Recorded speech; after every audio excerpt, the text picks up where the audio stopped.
a certain duration as to when these policies will, take shape, when we should expect that something would work like we should hope for. And he said he cannot tell. So in this regard, would you prefer a government that tells us as it is, or a government that just tries to put Vaseline on the wound while the wound keeps festering? Now, if there's one thing the APC, have mastered very well is the art of communication. Okay. Whether truthfully or not, depends on who you ask. Okay. Okay. But they've been able to master that art very well. Pessimists like me will call it propaganda, Okay. but they've been able to do that very, very, well. very well. I mean, the communication department must be working overtime. Oh, they are. Overtime. Oh, they are. Overtime. They're very good. Yeah, I mean, Trust me. they're very good at countering Any narrative. single narrative and criticism that comes their way. Yeah, sure. Like, I've never seen that before. Would you say they're very effective in that? Oh, they are very effective. Very effective. I think Donald Trump is, taking that page. Okay. In the US, because the art of communication, the art of snappy comeback. Yes, immediately to anyone. Immediately. Especially their best friend, Peter Obi. Because the- he's a very best friend of theirs. The reason why I try not to lay all the criticism on APC is because the other political party was Okay. this is their job. All right. I mean, That's as- opposition. Opposition. I mean, as media, we have our parts to play. Okay. But we are talking from the neutral point of view, as Representing journalists. both angles. Exactly. That's why some school of thought have called us the fourth tier of government. Now, this is where the opposition is supposed to be, and APC, PDP. Being the party that started this current stretch of civilian rule, I mean, for Democracy from 1999. for 16 years, they were, in charge of this country. One would have expected that there would have been a fierce opposition. I mean, you need to see how PDP, APC dealt with them. At the time, the PDP was the party in control. Exactly. I don't think they understand the format of being on the opposition. Exactly. So for them, they were always, in fact, there was a very point in time they made a promise that they may be in these countries as a ruling party for more than 30 years. They were so presumptuous. They were evident and staunch in it. So in that regard, when you realize that something happened in 2015, the political paradigm, was altercated. Yes. It wasn't a predictive measure like they had assumed it would be. Yeah. That role that the APC had occupied at the time was foreign to them. Now, you need to They didn't know how understand- to apply that mechanism with running government. You also need to understand that it was never a one-party system. There were other parties. No, we're not talking about. We're not saying that it was a Exactly. one-party system. Yes. We're just reiterating the No, fact that yes. the opposition role, which is to heavily criticize. Let me throw your mind back to the point I'm trying to make was that there were opposition party in some states. Okay. There weren't. I mean, it wasn't all PDP for 16 years. There were some states that they had other parties rulership. Do you know that way back PDP, in 20 PDP was the opposition way party. back in 2012, 2014, during the administration of Obasanjo, the PDP had 32 states. Yes. At the time. Yes. I think was it AD had one state, and then two other political parties thereabout. So they were the prominent political party then. But the issue is, after the first 8 years of the APC under Buhari, it wasn't long enough for them to understand how opposition works. That's my own question. Because you remain docile. You come online, you just talk to oppose most policies or whatever, and that's it. You were not on the tail like a scorpion. Let me give you an instance. The DSS sued Pat Utomi for establishing a shadow government. A shadow government is not necessarily Allegedly. He said so. Pat Utomi said so. It's not an alleged thing. He said it is in the public. It's in the public forum. He was interviewed about it. The essence of trying to establish a shadow government, pari passu, is to keep the government of the day in check, criticize anything the government does. Now, at the time, they felt it was wrong to do that. I mean, what would be your structure? What parastatal would you uphold? What is the official decorum for that particular shadow government? But you would recall that during the campaign season in 2015, the APC did that. They were being questioned in a monitored television program. I remember it was Yemi Oshibajo that was speaking at the time, and he said that he doesn't consider establishing a shadow government or making sure that a shadow government is in existence as a form of anarchy.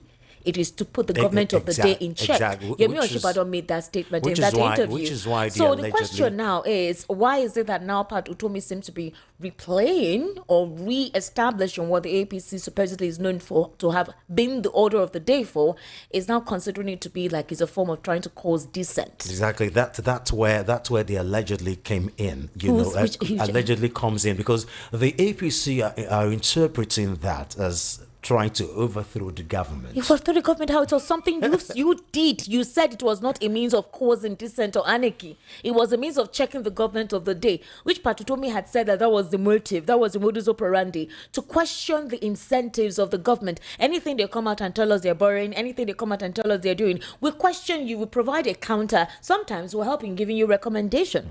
Either way, the APC... they're playing the politics at a whole different level. Now, it is left for an opposition party to match them toe to toe. Toe to toe. Unfortunately, I don't know what is going on. Every day they're coming online to complain. Yeah. They are entering our party. They are buying our people over with money. If it's not Labour Party, it's PDP. The PDP, the Labour Party, they've been in disarray for.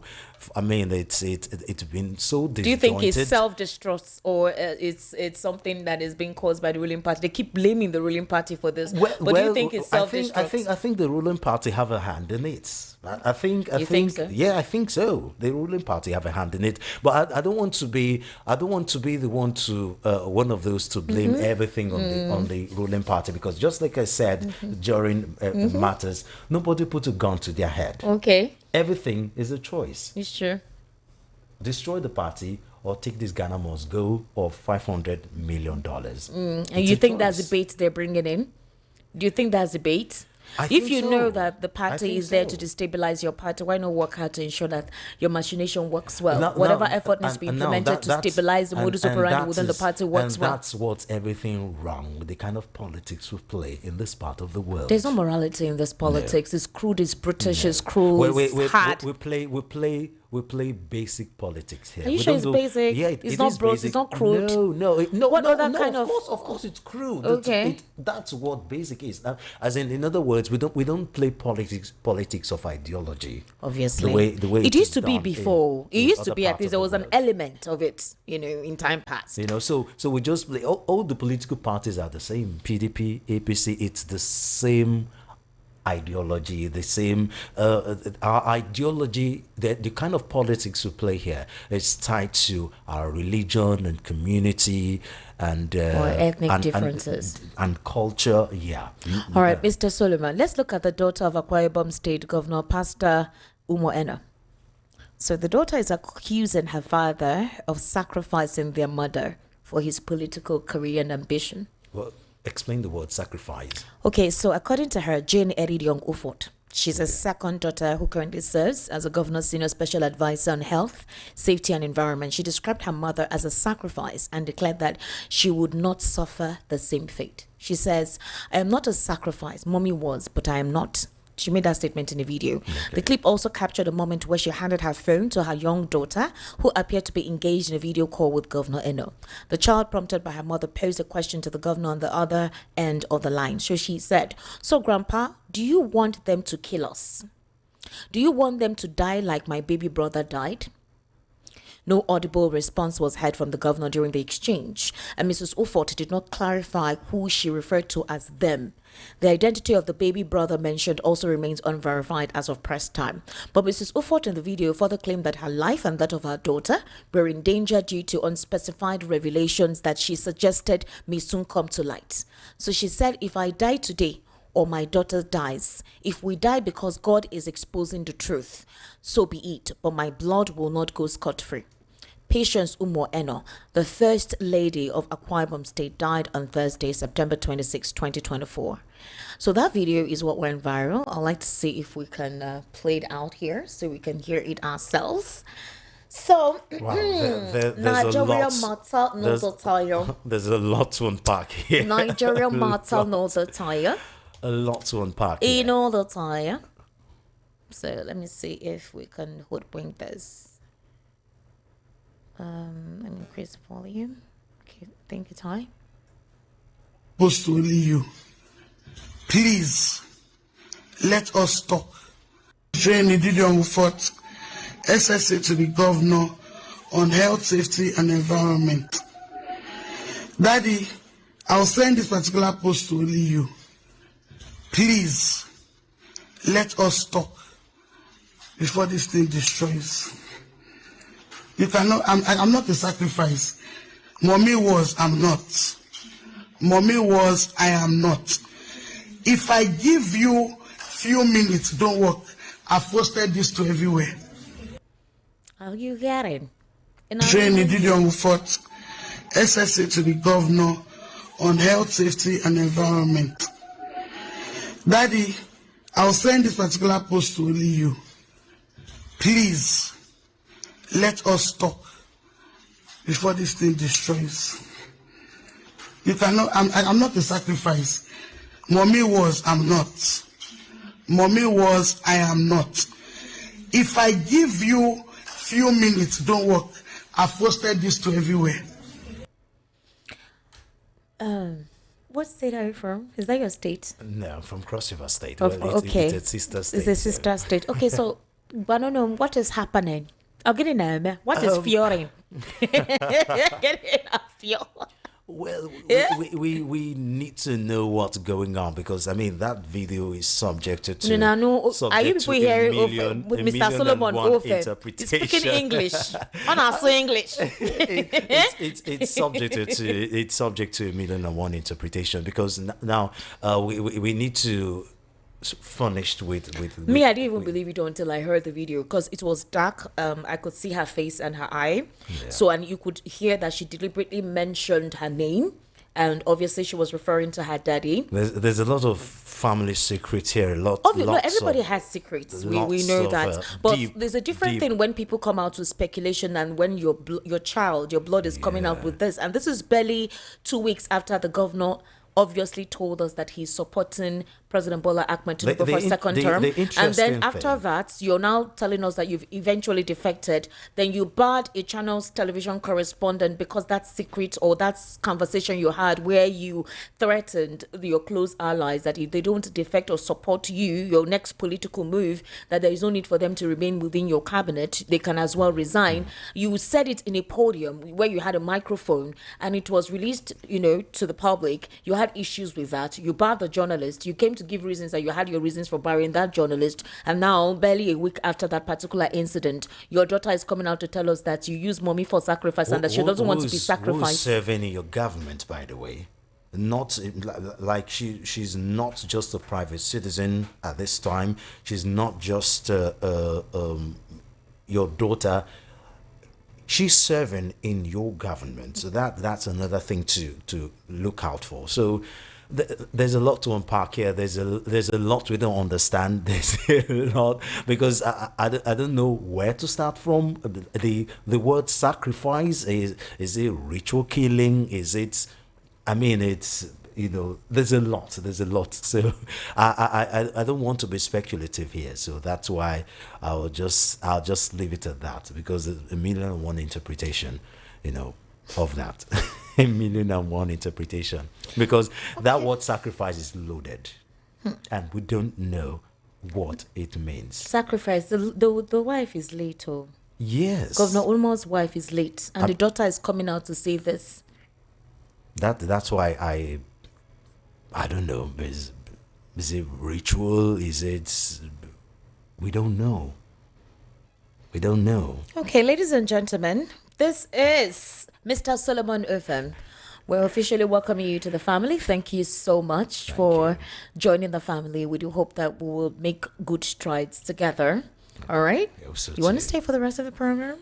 Do you like to? I'm done. Let me go rest. All right, thank you so much. Thank you. All right, yes. Now, my analyst today is Mr. Lawal Ekundayo. He's physically right here in the studio. Mr. Lawal Ekundayo, how are you? Please bring the mic closer to you. Happy Friday. Give glory to God. You give glory to God. Do you find it funny as to what the daughter of the Akwa Ibom State Governor is saying? This news is just breaking.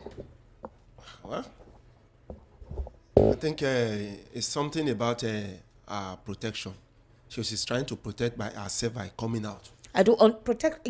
Yes, now, if she can stop allege coding. somebody like you that has something to do with death, and she's saying publicly, everything she's saying that There's something off. Something is really happening. That's why I say she's trying to protect herself. That's why she's coming publicly to to let people know that her life is is not safe.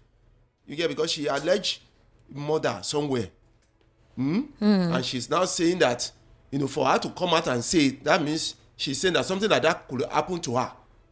That's, and then if it happens to her, so and so person should be the the one of the sole what do I the person to finger for it.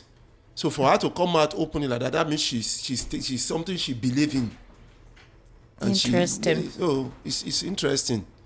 It's interesting. Mr. Lawal, this is Friday. These people should be taking it easy with all this information that they're bringing out here, because these are disturbing times. You go their house, you go here say they don't do one thing for Benue, you go here another one for Plateau.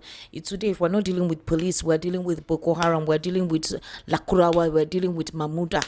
All the wahala just brought you plenty everywhere. It's like there is no date for Nigerians to just heave a sigh of relief and be like, at least today was eventless. So what do you think this actually pertains to? I know, we all know the kind of diabolical things some of our politicians get into to remain relevant in their political strides. But for a very close kin of the family to come out like this, what would you expect to hear as a response? Are you expecting to hear tomorrow that she has a psychological problem or she was recently kept? Because, you know, they can come up with anything like that to possibly debunk what she said. Debunk what she said? Yes, we can. I mean, are you surprised? The daughter of the governor, who is occupying a political office, she's the governor's senior special advisor on health, safety and environment, coming out to say this about her father. Yes. So, are you expecting something else to come out tomorrow to rebuff this outcry, this statement that she has made? You know, Nigerian politics, it's an abnormal, This politics. is serious though. So tomorrow they can come up and say something like that. But for now, she's saying this in a way she's handing herself her life, herself safety into the hands of the public. That my life is not safe. This thing has happened to so for her to come up. So she said, if I die today or my daughter dies, if we die, because God is exposing the truth, so be it. But my blood will not go scot-free. So, if it were a developed country, then normal country they will investigate. There will be investigation. This is serious. This is a very serious pronouncement she's making. But anyway, some people will say it's a family affair. They'll say, family affair. Is it not the duty of the government to protect life and property? So what makes it a family affair? Is it not his wife? So what did the Constitution says? Primary responsibility of the government to protect life and property. You are telling me, so that means the government wants to shelve its primary responsibility to its citizen. There has to be investigation and to be sure that it is something, whether true or not. Who will call for the investigation? The father, or who? No, she's accusing. It's not the father that will call for the investigation. So who will call for it? The police? Yes. It's the police. Okay. But I don't think, like you said... So why she not talk that time when the mom passed on? Because the mother was ill for a while. We noticed that the governor was absent as well, all the period when the wife was really ill, until she passed on. You didn't say anything. You didn't raise out your suspicions. You were given a government position, and now you're speaking out. This thing must be very serious. Where this lady no even send say she be public figure, she be a government occupant. It has hooked her in the neck. She has no choice. That's why she's coming up like that. She's coming out to say that. Maybe it was at the last minute when the mother died that the evidence came out, and she had to, and something like that happens. Somebody will say, this is this person who is responsible. You have to be careful. You have to run, or you have to do this. and she feel that the first thing she needs to do is to let the world know, so that at least she can get police protection. All right. Simon Ekpa, a former local councillor from Lati, appeared before the Pajathim District Court today to face terrorism-related charges in a preparatory hearing. Ekpa is accused of participating in a terrorist organization and publicly inciting crimes for terrorist purposes. Prosecutors allege that he has been actively involved in a separatist movement seeking the independence of the Biafra region in southeastern Nigeria. The prosecution argues that the activity conducted online and coordinated from Finland may constitute terrorism under Finnish law. So the prosecution, however, acknowledged that obtaining detailed information about the alleged terrorism-related act is difficult, as they are believed to be taking place in Africa. So during the pre-trial hearing today, Ekpa's lawyer, Kali Gumeres, also raised concerns about the reliability of information coming from Nigeria. Finnish police have investigated the case together with Nigerian authorities. So during police interviews, however, Ekpa denied the charges, which also included suspicions of ordering weapons for pro-Biafra groups. The district court is also examining allegations of aggravated tax fraud. So, born in Biafra land, Ekpa moved to Finland in 2007 as an athlete. He has been a member of the National Coalition Party and served on Lati's Public Transport Board. So if you are watching us on YouTube right about now, you would definitely see the video where he appeared today in court. And while his witness, that's his lawyer, was representing him, and the conversation will continue from there. The video footage actually shows Simon Ekpa sitting down and his lawyer speaking with him in that process. Also, the court there asks relevant questions, and the prosecuting counsel is saying that they are supposedly, in tandem with the Nigerian government in terms of questions and answers, investigation as to what Simon Ekpa's activity was, or what he's alleged to have been conducted in the southeast. So they're bringing up some videos which Simon Ekpa usually posts on his X account of some activities. That's part of the evidence they're trying to obtain from the Nigerian government. But Simon Ekpa's legal team said they do not trust what the Nigerian government is bringing on the table. They don't trust what he's bringing on the table. They don't trust the evidence they're presenting. They feel that there's a lot of flaw in it. So do you think this will bring some kind of closure? Because they have attributed the killings in the southeast to the help of Simon Ekpa, but the killings still continued even after he left. Some persons will say it reduced a bit, but the insecurity is still there. Unknown gunmen still carrying out their activities. You saw what happened in Imo State, I think that was 3 weeks ago, a vehicle where they killed the driver and abducted most of the passengers. So it hasn't abated in that regard. So at this point in time, now that Simon Ekpa is within the Finnish custody, who would be held responsible for most of those atrocities? It's strange, because somebody was asking for cessation, you are charging the person with terrorism. I don't know how that became, how that is a terrorism charge. So you could say they said that some videos presented where they said he was one responsible for the killing of some Nigerian soldiers. Okay, so Fulani men and all those ones are not part of that one. Those ones they are legitimate killers, Abi. Is that what we are saying? Because I don't know whether it's the one people are the one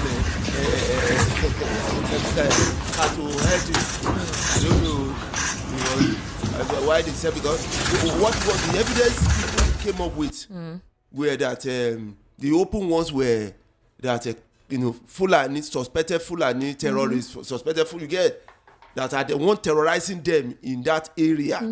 So, and then where did they get their own evidence? Is that it is some Ekpa that is doing it? No, if you have been following the case, if you see some videos on his X account where he indicated that, it is the Biafran Liberation Army, they were responsible for we'll see some videos and whatever of some activities, mayhem, killings that took place. He will post it on his X account. He will admit to it. Do you understand? He would admit to it. So basically, that's what the prosecution counsel is bringing as evidence against him.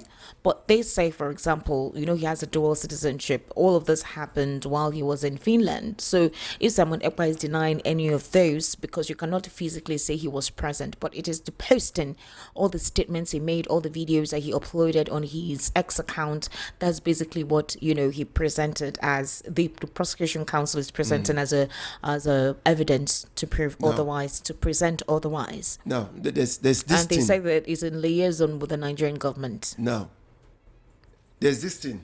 Sometimes they will say they should go and test the sanity of somebody from court because of what the person did or the way he's behaving. So if somebody is not having any connection, they have not been able to connect him with any suspect who committed such atrocity, and is claiming that you get it. They are blaming it on him. Maybe based on what he posted. Then there's a disconnection. What's the disconnection? The disconnection is that the people who actually did those things, committed those crimes, have they in any way indicted him as the person who told them to do people it? Who committed those crimes? Yes. Which people committed those Because crimes? no, they are, what you said something like they. The people who committed the murder. Who killed people, kidnapping, and everything that is going on in the Biafran Liberation Army. Yes. Okay. Has anyone been caught?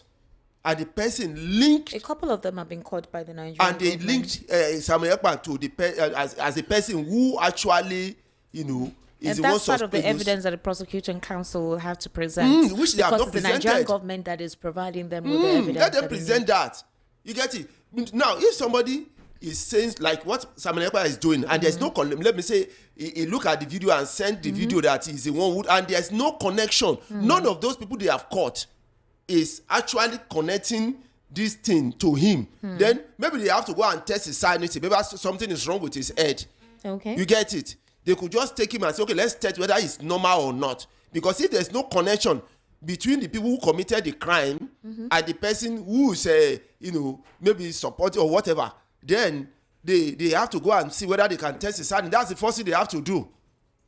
That's why I'm saying that the people who committed the crime, who have been caught, did they link it? Did they have any link to him directly? Okay. Are they having any link? Okay. You get, sometimes you can see maybe your enemy, something bad happened to your enemy, and you are saying God catch him. You get it? And people say, why do you say that? Okay. Do you have a link to him? That doesn't mean that person necessarily have a link. Okay. He's just happy because something bad happened to the person he doesn't like. You get? So if there's a connection, like the people that were caught are coming out to testify that Samuel Ekpa is their sponsor, he has any connection with them in what they do, then that is what. But if there's no connection, there will be wondering. Well, maybe the case is in court, Mr. Lawal Kundare. We'll be seeing more of that. But the thing is physically appeared in court today for the official commencement of the trial. And if you are joining our YouTube channel, we'll play the video out there. You also heard the governor of Akwa Ibom, the governor of Akwa Ibom State, Pastor Umo Eno's daughter, call out the fact that she is being, she doesn't want to be sacrificed, and alleging that her father sacrificed her mother. Now, the 2 years scorecard of the president is still on the lips of everyone. Both all and sundry in different sectors are giving their own perception and analysis of how the president's 2-year term has been. The nairametrics, the statisticians, they're giving you their own statistical analysis as to how the economy has been since then, based on some policies that he infused, in his first 2 terms.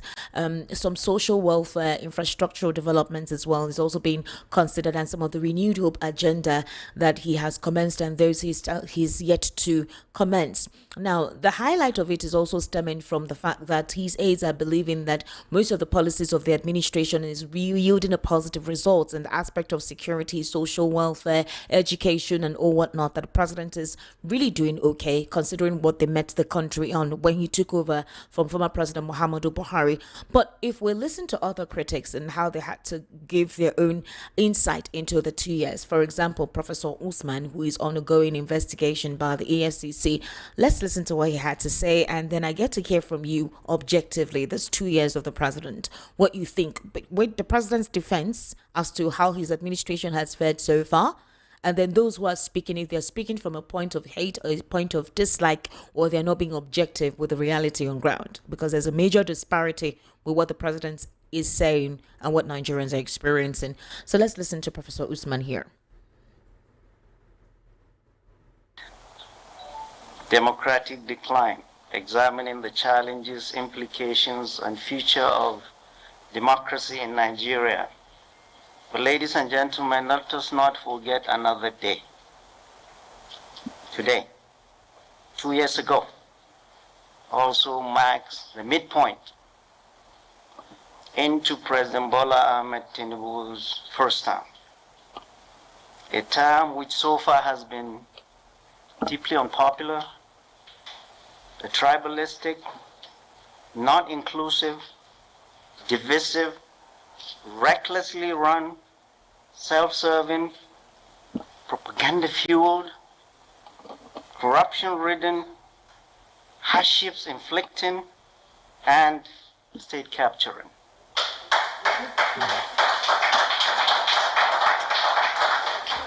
Ladies and gentlemen, we are all here for one thing and one thing alone, because we love this country.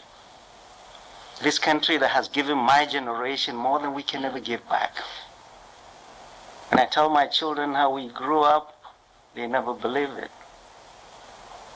And we all have choices in life. Many of us can go elsewhere, many of us have this and that and that. 99.99999% of Nigerians do not have that choices.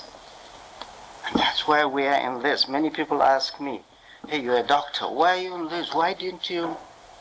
And I tell them a very famous pathologist that said, medicine is a social science, but politics is medicine on a larger scale. We see the sufferings of our people. We see the sufferings of our people in hospital. Ladies and gentlemen, in hospital today, for any diagnosis a patient comes to you, the one diagnosis is hunger. If a woman comes pregnant, underneath that is hunger. Child with malaria, underneath that is hunger. In a country of plenty, in a country we know has the potential to take care of everybody just like it took care of us. I tell my children, in my household, there are 3 people we pray for every day after our 5 daily prayers. But when our parents departed, they brought us up well. We were raised well. Our teachers. All right, Mr. Lawal Kundari, how do you react to what Professor Usman disclosed? Would you say he's speaking from a path of his recent travel with this administration, or he's speaking the minds of majority of Nigerians? I would say my own mind. Okay. And the mind of people who have listened to. You get it? Now, a science fiction novelist, All right, wrote a book and said, that's the title, Decline or Free Fall. all right. Decline or free fall. Is there a difference between declining and free falling? If you are free falling, that means you are not in control. If you are declining, that means you are not in control. Now, Nigeria is on a free fall, declining. And somebody is telling us that we are flying. There's a difference between flying and free falling. If somebody is falling from the sky, it's different from flying. Okay. But somebody is telling us that that person is flying. That's what they are telling us. Nigeria, we are declining. Somebody is telling us we are flying. We should look down and see whether the ground is coming closer or is receding from us. Okay. So they are telling us we are flying, whereas we are in a free fall, going to smash to the ground.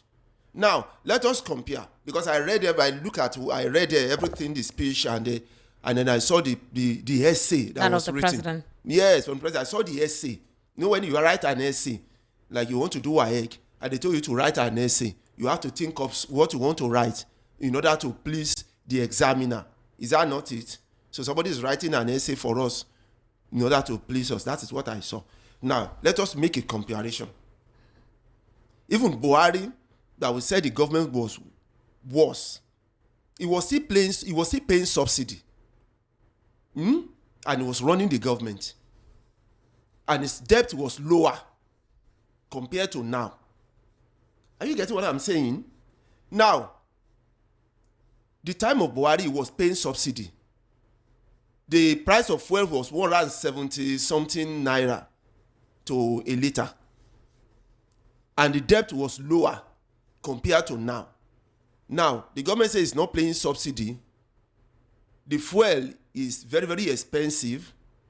800 and something. It got to 1,000 at a time. The debt is increasing.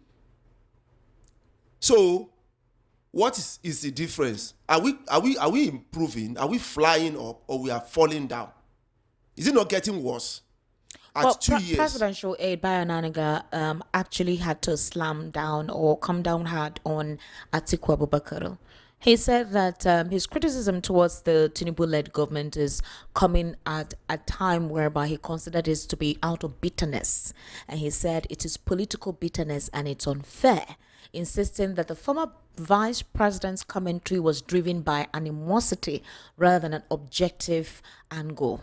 So for him, he said that during the campaign in 2023, thereabouts in 2022/2023, that Atiku himself said he was going to remove fuel subsidy. And exactly that Atiku said, he wanted to do is what the president has done. So why is he criticizing the president for removing fuel subsidy when he campaigned on that? He made a statement on X and said that why is he not looking into the significant progress and positive achievement made by this administration over the past 2 years? My issue is this. You've reeled out all this implementation, all these achievements in the past 2 years. Where is verifiable evidence to prove that indeed this is what you have been doing? For example, like I was saying during the World News at 12, during the analysis when Ufem was reading, I asked the question to Barrister Fred and Zako. I said, it's not enough that you're coming out to tell us that this is what you have done and that these are the viable instances your administration has done well by yourself. Why don't we have persons who have achieved and benefited from this, like testimonials? I don't know if you understand what I'm saying. You have persons who are in charge of all of these initiatives. You mentioned CNG. You also mentioned the NEL Fund. These are practical instances where monies have been set aside for this Renewed Hope Agenda initiative. You have the Bola Tinubu Academic course, the Leeds profile, the Leeds Academy that he recently inaugurated through Kashim Shettima. You have the, the 100 million naira school feeding program, all of this set up plus NEL Fund. Okay, good. Why are we not seeing testimonials of that effect?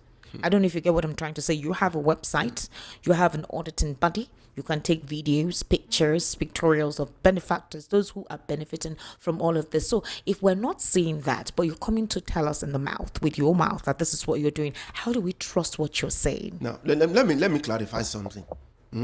Atiku has every right to speak against this government. Okay. Because he has been in government for 8 years. Okay. So let's compare when Atiku was vice president and when compared to with the economy then and the economy now. Because he has done it for 8 years. We can't say you are well because you have not experienced it before. That is why he has experienced it before. He has been there 8 years and he knew what he did. We saw what he did. Let's compare Atiku's 8 years with the first 2 years with the first 2 years of this one. You get of the present one. Let's make comparison. So Atiku has every right to speak because in his own time there are tools he can point out to. How much was fuel then? How much was $1 to a naira? How much was a bag of rice? How much was a tuber of yam? Okay. We are not even going to talk about rice because rice is important. Let's talk about the yam we harvest. What about insecurity? It was only It was even minimal. You get it? Where did we have insecurity? People were able to go to farms. Yams was all over the place. Even a father that was a Nigeria, that's Nigerian rice was affordable at that time. Who normally buy a father? It's very cheap. Even then, cheaper than yes. What now, was import, but now it's gold. It's gold. A whole of father that is full of stone. Is gold to us. A whole of father that is full of stone. It's a healthy rice. In those days, nobody eats it now. Now it's something that is gold. You'll be looking at it and you can't even go there and approach them that, please, I want to buy. Because you know you are not going to buy it. You are not going to. So let's compare Atiku's time with President Buhari's time. And let's see who has a mouth to talk out of the two of them. You'll be telling you now, okay, let's compare. How much is dollar? When I was a vice president in my own time, how much is a dollar to naira? How much is your own now? How much is fuel in my time? How much is your own now? How much is this? How much is that? They'll now begin to compare. We'll see the statistics. Because that's why I said what I saw was a poem, like an essay. Okay. You are writing an essay just to please the examiner that is going to mark. So you are writing something, you can write something that is not real. What the examiner wants to see is just how you write it beautifully, following all the mechanical accuracy and all those stuff that is expected of you. It's not necessarily interested whether your story is true or not. That is what we saw. So if you are comparing Atiku's time and the time here, then Atiku has a right to speak because he has been there for 8 years. And his government was far better than what we are experiencing now. So he has the right to speak. So all this one by Wale Adunga, what's his name? Bayo Onanuga is saying. That's why he can come out and face the man now. Let them have a debate. You get it? And let him come out and say, he should not hide and say what he's saying. Don't just hide behind Twitter and begin to speak. Come out openly and say it. Let people ask you questions and let's see how you defend it. Face the man now. They can't. They'll just hide behind Twitter, begin to press something. And they put it on the Twitter and everybody will be reading it. See what is going on. See what is going on presently. See what is going on. And you talk about NEL fund. Did they use in their own time when they were schooling in Nigeria? Did they school by loan? Was it not free education? In their own time, was it not free education? They are now giving us loan. A student that borrowed loan of 5 million to finish degree, and is earning 50,000 every month. When is he going to pay that 5 million back? How much will he be saving every month? Because I know some graduates who are earning 45,000, 50,000 naira in Lagos State. Okay, so how will that person? What is he going to save to get that 5 million? By June 2023, there was no budget for payment of fuel subsidy. I think by July 2023. Yes, that was when the subsidy for 2022 on fuel elapsed. In other words, the next cycle, there was no payment done for fuel subsidy. So maybe the expectation of the president was that, okay, when he comes, he would announce that. But even before the official commencement dates, whereby the elapsing of the fuel subsidy will become official, which was supposed to be in June, in May, the president now announced that fuel subsidy is gone. In other words, the petrol that we already had at the time was subsidized, but we already saw filling stations, dispensing outlets, they inflated their prices already. And they went away with it. That's another funny thing. Now, the president admitted to us that it was not even part of his inauguration speech. It was something he said at that time. He needed to say it. He already created that destabilization in the market then. Meanwhile, so if the president said fuel subsidy is gone, dispensing outlets inflated prices, what about that 2 months period that at least subsidy was still running? I don't know if you get my drift. That's why I said they got away Subsidy with it was now. still running. Yes. When he said fuel subsidy is gone, prices were inflated. So it was like those are the dispensing outlets, those marketers, they made money like over 10 times. 10 times, maybe over 500%. More than, no, let me say close to 800 because the fuel was 160 something naira and they inflated it up to I think 800 or 1,000. Was that not considered when that statement was made? And everybody, in fact, it and was then officially, they fuel got away subsidy with stopped it. officially by August thereabouts, because it wasn't. And It wasn't like it was gone based on the report. It wasn't. It Yes. wasn't like it was gone. I think the recent report that was released lately is it one by the World Bank when they were reeling out about remittances and all, where they mentioned that it was until August or thereabout October. That was when fuel subsidy completely stopped. So in that process, what were Nigerians paying for? We were paying for inflation, and nobody cares. Nobody cares. In those days, you see NSC going to petrol station and say, "No, you must stop this. This is when the inflation, this subsidy will stop. You have to, when this stop." No, they just left us for our free fall. That's why I said free fall, decline and free fall. They just left us, Nigerians, to our fate. Free fall. You get it? Some analysts believe that the president's economic implementation of policies are beginning to yield results. His fiscal reforms are yielding results. They are yielding tangible benefits. And it's also set the stage for long-term economic resilience. You should bring out the resilience. statistics now. Come to the open. Stop hiding behind The Twitter. statistics is the fact that the 6 trillion naira in state revenue for 2024 alone is a major milestone. Okay, That's what some of the state. analysts are saying. So, Yes, to to state. state. You are giving it to Yes. one person. You are not giving To it the to you are governors. giving it to governor. You are giving it to the reps. You are giving it to the senators, because if their money increased, the allocation you get increased. You are giving it to senators. You are giving it to reps. You get it. If you count their numbers with the number of governors, they are not even up to 2% of the total population of Nigeria. You get what I'm saying? They are not even up to 2% So in this of regard, the total population. if Those are the people benefiting. If state allocation has quadrupled, House of Rep members, senators, their what do you call it? Constituency project money has increased. Why are we not holding them accountable? Who hold them accountable? Because The governors were elected. The constituency representatives were elected by their local governments.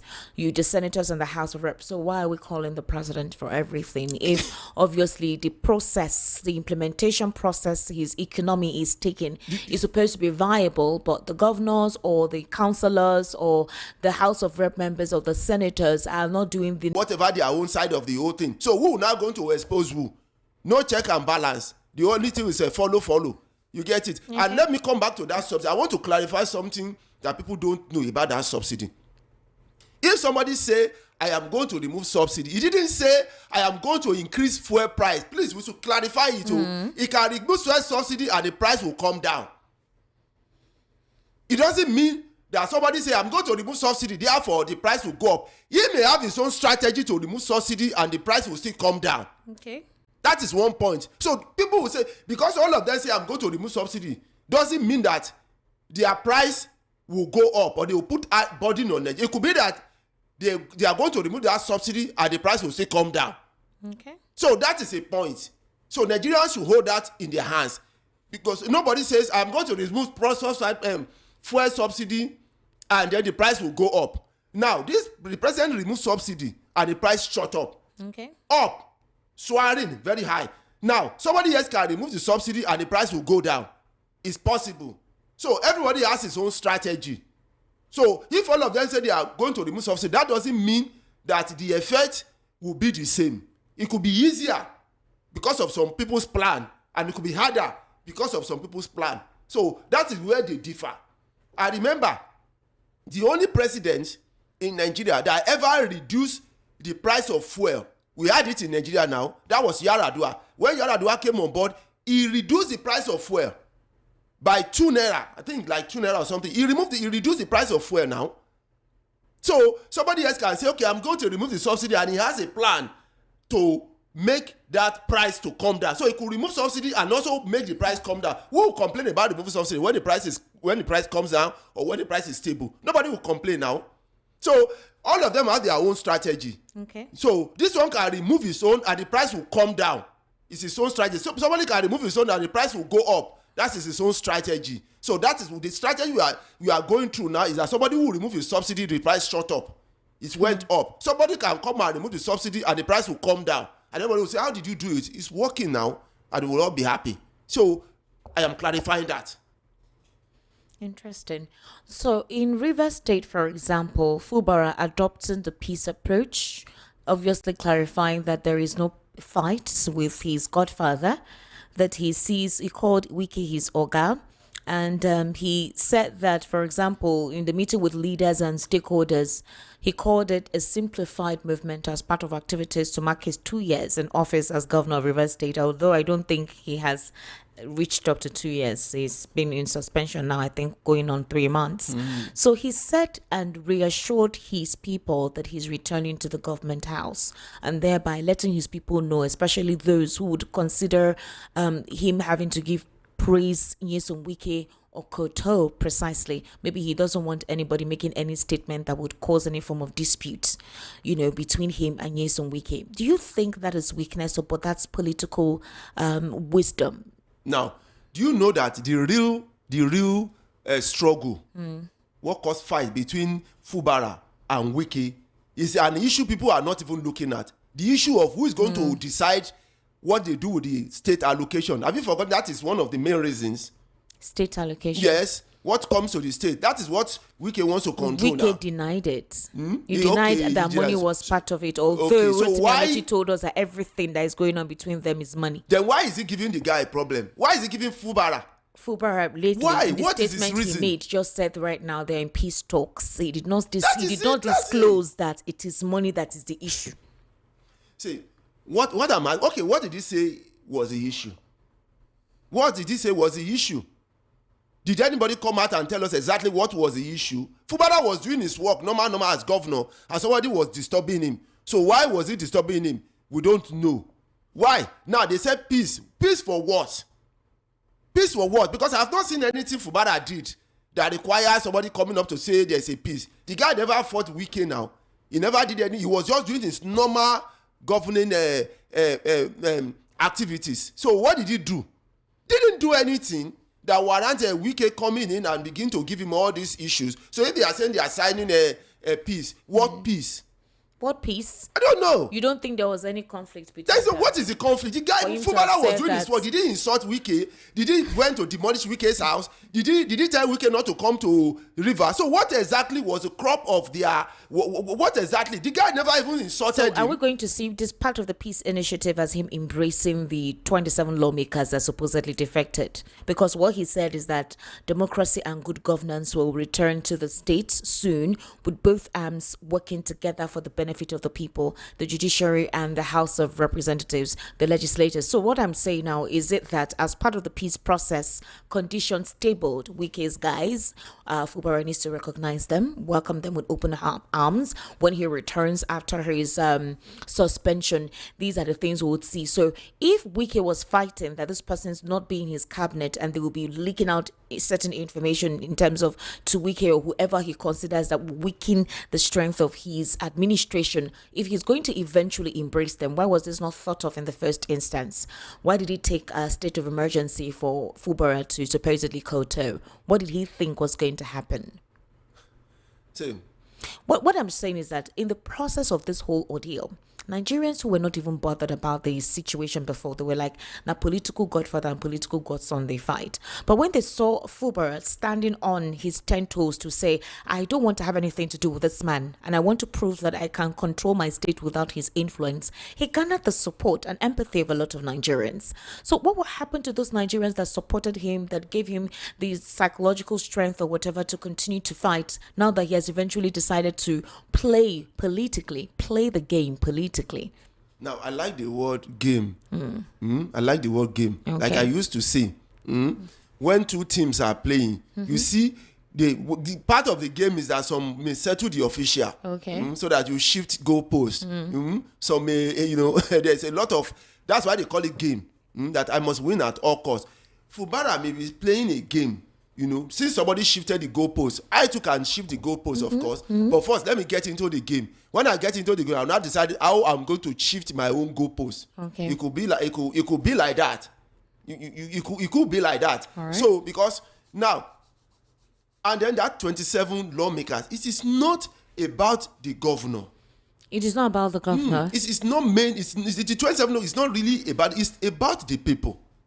It's about the people. This coming up to say that these 27 these 70 reps are no longer reps. They are the one to take it up. It's not really the governor.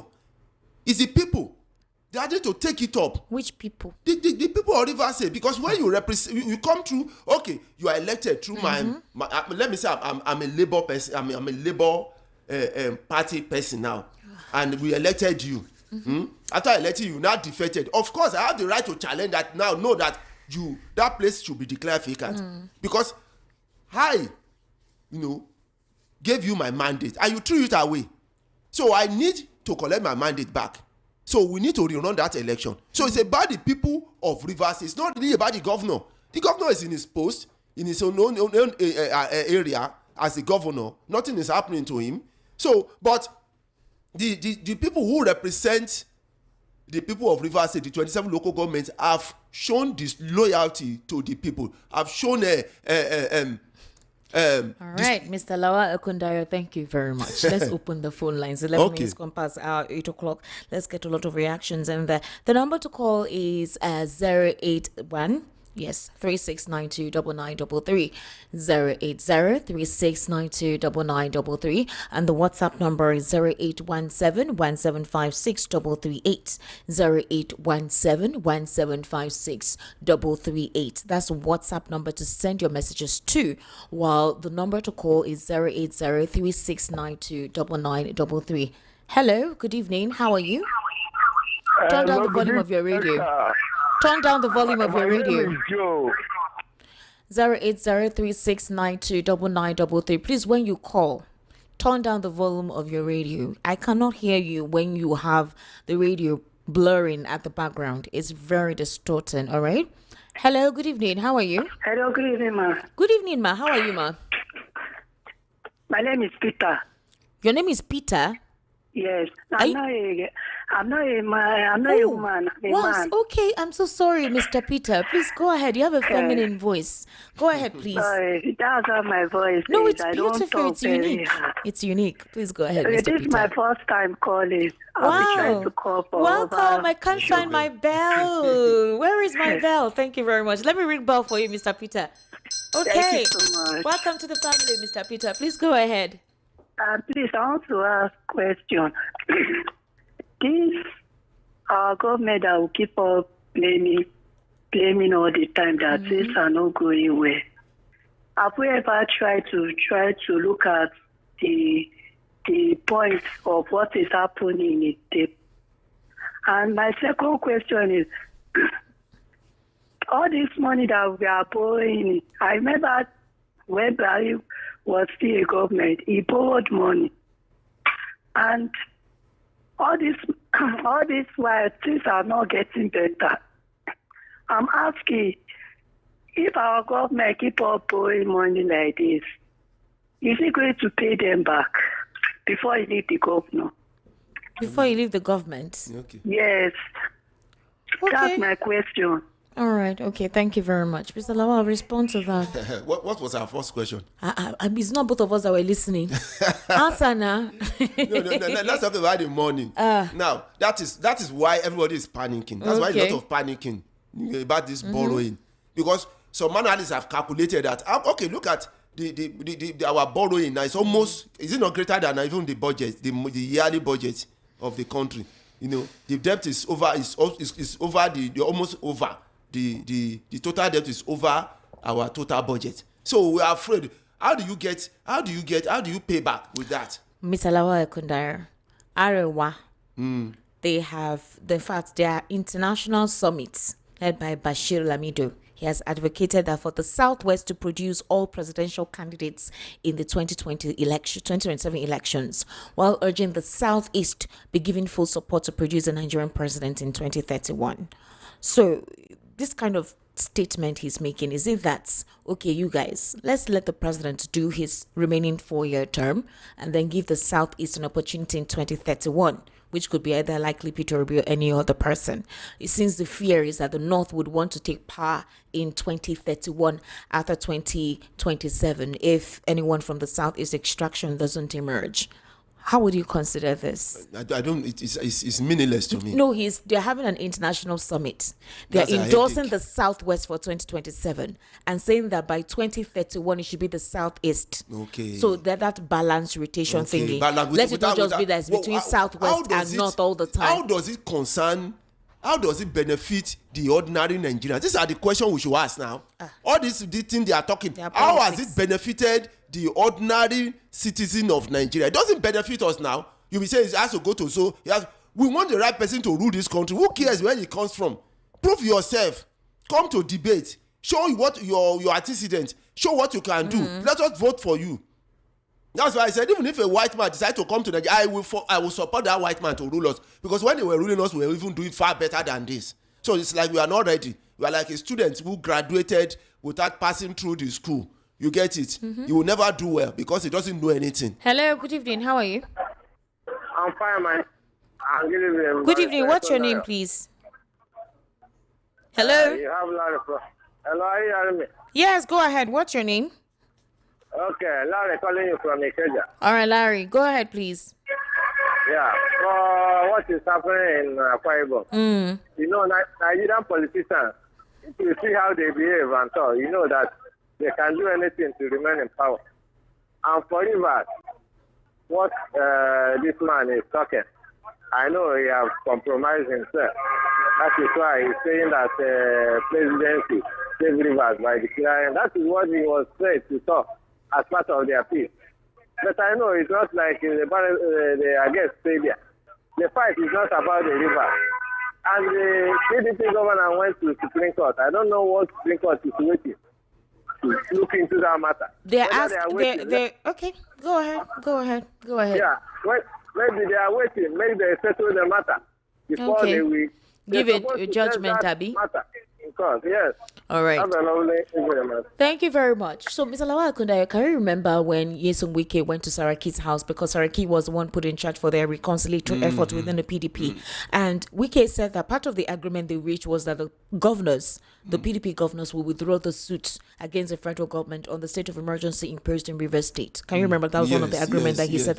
And that Samuel Anyanwu remains the PDP national secretary. These were part of the agreements, which obviously he's felt that Governor Sheyi Makinde and a couple of persons reneged on, and that's why he wants to fight them tooth and nail. So, do you think that that's basically what the Supreme Court is waiting for? Maybe they have heard that the PDP governors may withdraw that suit of a state of emergency. And do you actually think that is not yet been withdrawn? Do you know the same thing happened to like two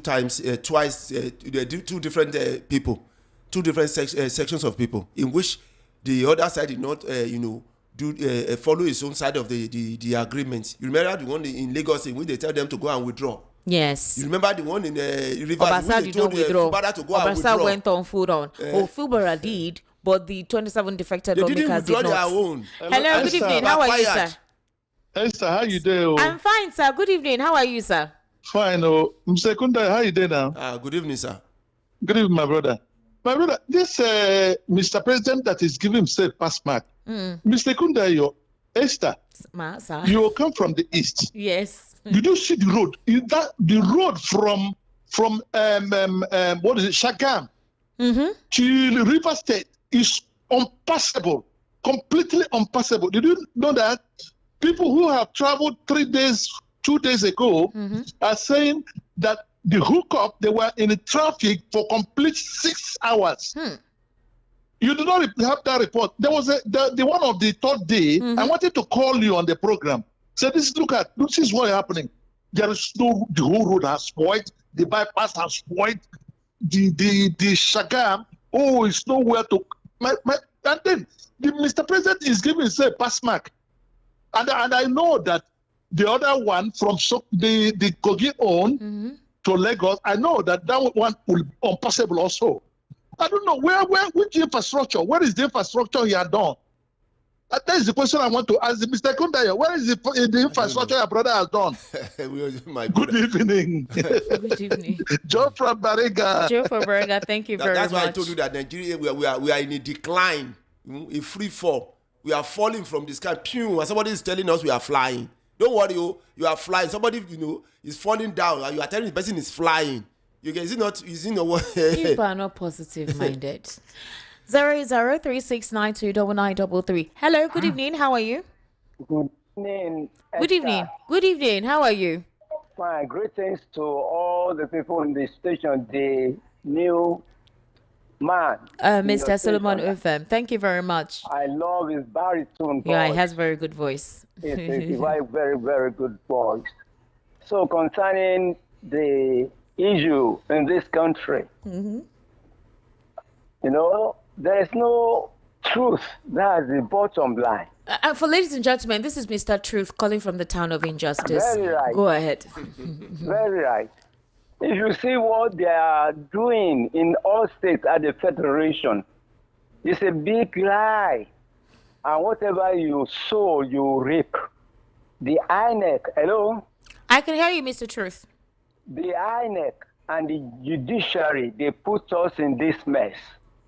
If they are sincere, if they declare those who won the election without this manipulation, without this rigging, we won't be in this situation. If you lay your foundation on deceit, propaganda, that's the effect of what you are seeing today.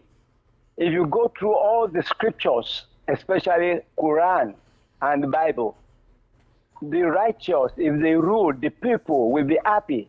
And the wicked, the deceiver, those who deceive, they rule. They will be parading with lies. And there's what we call law of karma. Unless they have the fear of God and change before we can progress in this country. If they didn't repent and have the fear of God, it's the same issue we'll be facing. And this issue has been on since 1999 or since 1990. So thank you. I'm grateful. All right. Thank you very much, Well Mr. done, Truth. ma. Thank Well you, done, sir. ma. Thank you so Happy much. weekend. Same to you, sir. Thank you. Greetings to your station and the family. Thank you so much, Mr. Truth. 08036929933. That's the number to call. 08036929933. The WhatsApp number is 081717563338. Hello, good evening. How are you? No, yes, sir. Good evening, sir. How are you, sir? Yeah, I'm fine. What's your name? Okudele. All right. Yeah. Please go ahead. I just want to ask a question. Yes. They said the president marked 2 years in office yesterday, and he was praising himself. How will he praise himself? Is it not the people that is ruling that will give him, praise him? I said the people is really don't praise him, you praise himself. Who are the people that will praise him? If you praise himself, automatically he's a failure now. And I want to tell Mr. Kundayo, the man, he said when president took over from the former previous government, that fuel was 200. No, fuel was 185 naira. Someone selling 183. Before this man took over. Yesterday was 2 years he put us in problem. That he said subsidy is gone. It's gone. And we are still suffering on it. Okay, let's ask him a question. The money he saved from the subsidy, what did he use for? No single road in Nigeria. It's go to some part of Nigeria. You will not even, it's not motorable. And this man is giving himself a pass mark. He passed. Please, so I keep on asking questions. Nigeria still have elders. Look at Benue. How many people died today? I read the news. We have 3 people died today. The Benue people, they took the 3 bodies to the house, to the lawmaker represented them, to took the body to the man's house. Just say that Nigeria has gone far. That nobody. That's true. They took the dead bodies to the lawmaker's house. They almost burnt him down along with his family inside. Is it a good thing? You took an oath that you have to protect life and property of Nigerians. And we are not doing a single thing. You're giving yourself pass match. By your number, every day you come out and open mouth. I pray most of them who are doing this thing that God will visit them one day. Then God will rule their life the way they are ruling Nigeria. If they will be happy that Nigerians are suffering.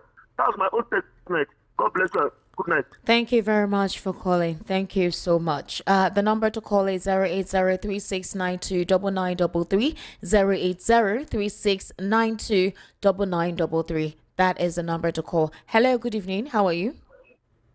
Hello, I'm fine. How are you, sir? What's your name, please? My name is Judah Blake, calling from Toyota. Razor blade. Hey, Chineke. You said razor blade? Yes, razor blade. Okay, Mr. Razor Blade, please go ahead. Go ahead. Go ahead.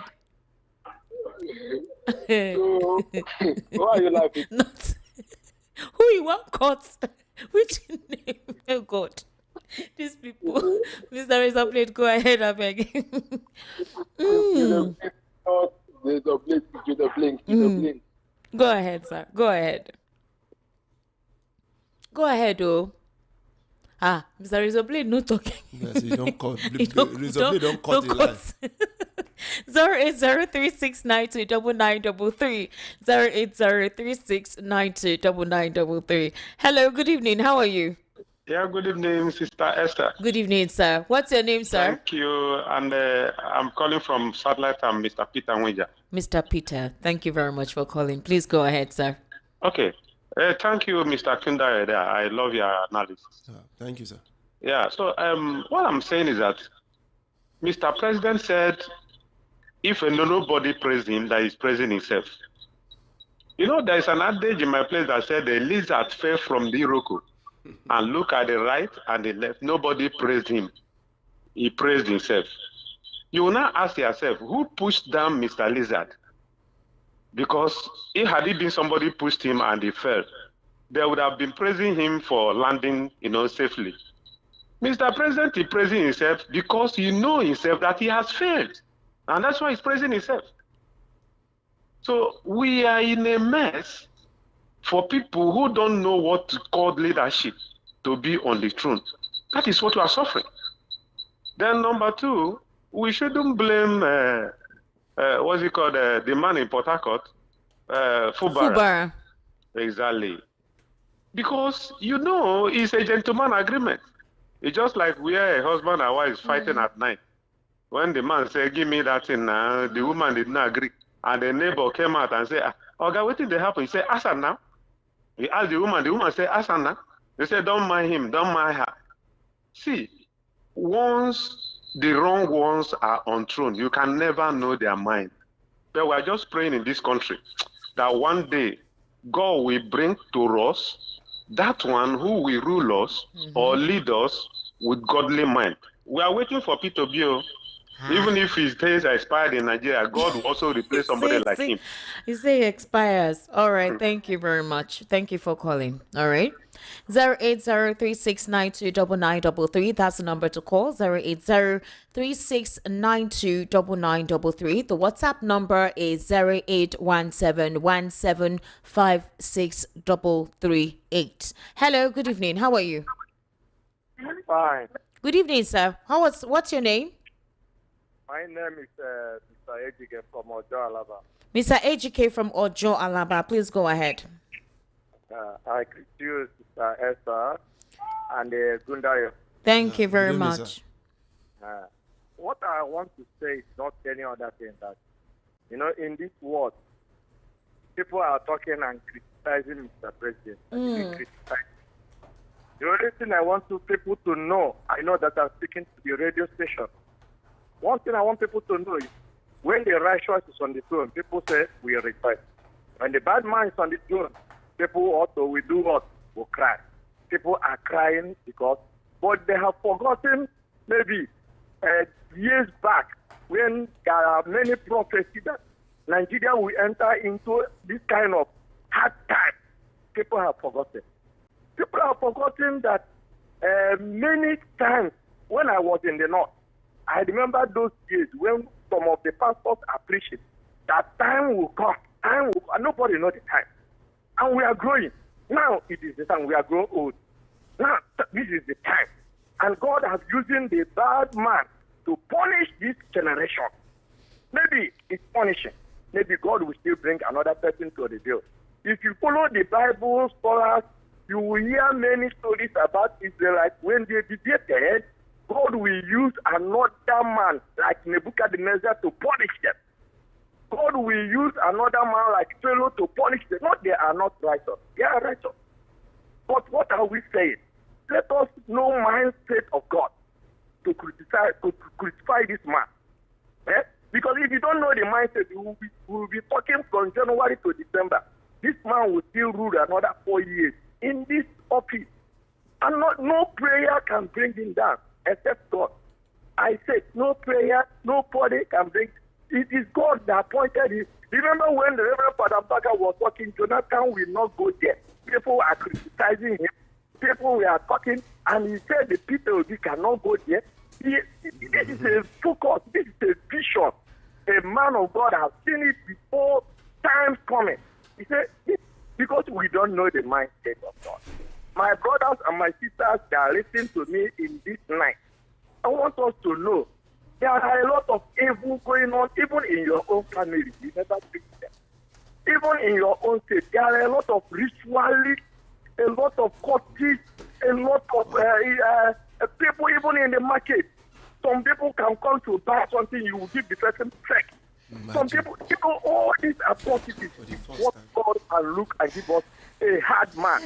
Tinubu is a hard man. No matter what, I didn't accept the man. I accepted even Fashola before this man come up. But what am I saying? I accepted Fashola because I have seen what Fashola have done in Lagos. All right. Thank you very much. Thank you, sir. God bless you. Whoa, the studio. Thank you so much. The studio is very cold. Wow. 08036929933. That is the number to call. The WhatsApp number is 0817-1756-338. All right. That's the number to send your messages to. And I'll soon be reading the messages very soon. Hello. Good evening. How are you? Good evening, my lady. Good evening. How are you, ma? It's been a very long time. Hey, nice one. We will die 100 times. Sorry. Sometimes we will not even go. To go, no picking. Sorry. It is well, my dear sister. Thank you. How are you? I said, cover up yourself with that cold. I don't want to hear you. Thank you. I don't want to hear tomorrow, please. I need that your golden voice. Thank you very much.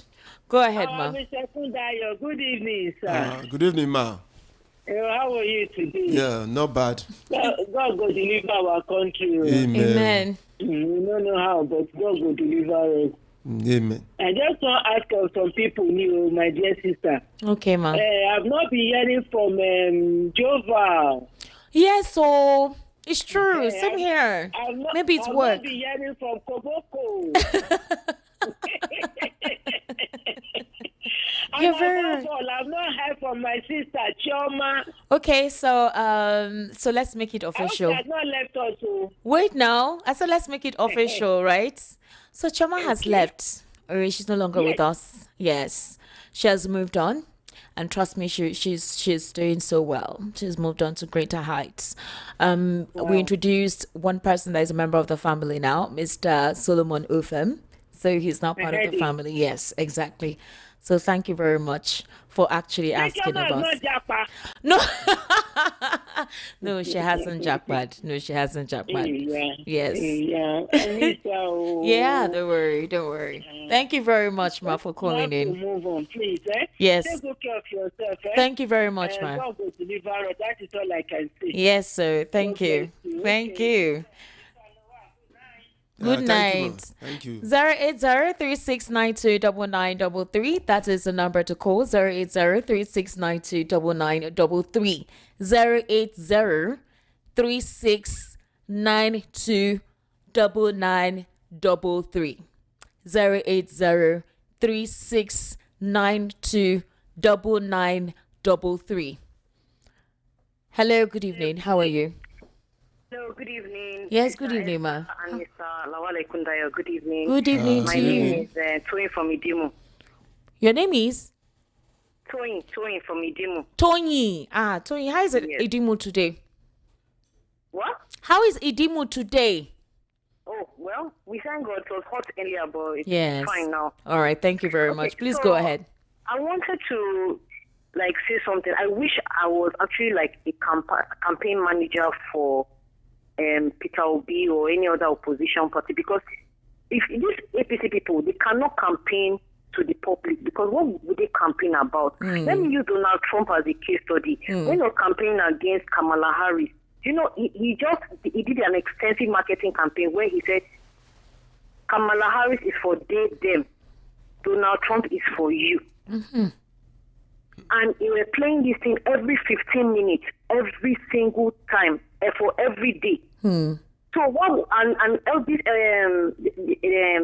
Democrats, they had an issue in the U.S. where we're just making a lot of policies for a certain group or faction of people. I don't want to really go into that. I understand. We followed it. Donald Trump was more like, I'm for you. We're not just dealing with a small section of people. I'm for you, for the working class, for everybody that is born to that America.